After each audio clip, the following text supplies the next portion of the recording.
The next one is what happens when you put the object, it is between, not at a, or we can say just inside the focal point. Okay, between pole and the focus, or focal point and the optic center. Any like you can write that heading, title, position of the object. Object now between the focal point and the optic center. So where I have to place the object between P and F2, right? So object height we will take equal to the width of the scale. Then the object is placed now between P and F2. In this situation also you will follow the same rules for drawing the ray diagram.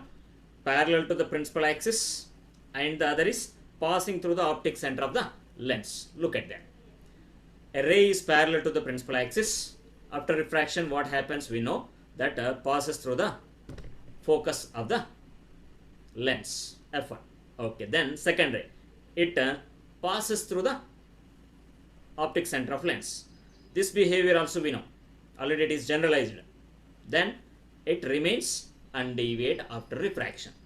Okay, I got the behavior of light rays after the refraction. How they are looking like?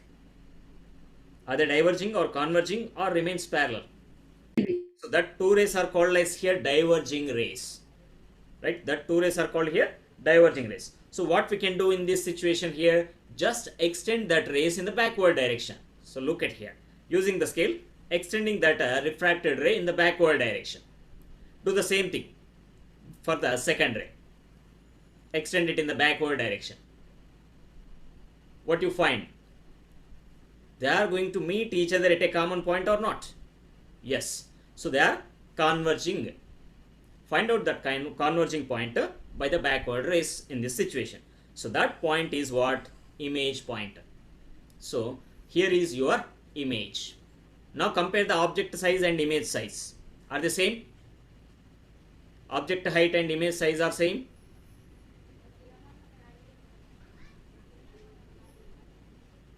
Are they same or different? Okay, here I will give you the chance to unmute. Okay, now you have the chance. Respond. Different. They are different. Okay, who is large in size? Big size. Image. Image is larger than the object. So what we can express? Magnified. Magnified image. Okay, it is magnified. Then what about the type of image here? Is it Virtual. just a point right here? Are that image is traced by the actual rays or the backward rays? Backward rays. Backward rays. So here, if the image is formed by the actual rays converging point, then that image is called a real image. If that image is formed by the backward rays, that is virtual image. So which type of image is this? Virtual. Virtual and enlarged. Virtual and enlarged. Okay, here where that image is formed? Same side of the object. Right, same side. If you want to say particularly position, how do you say? Between C2 and F2.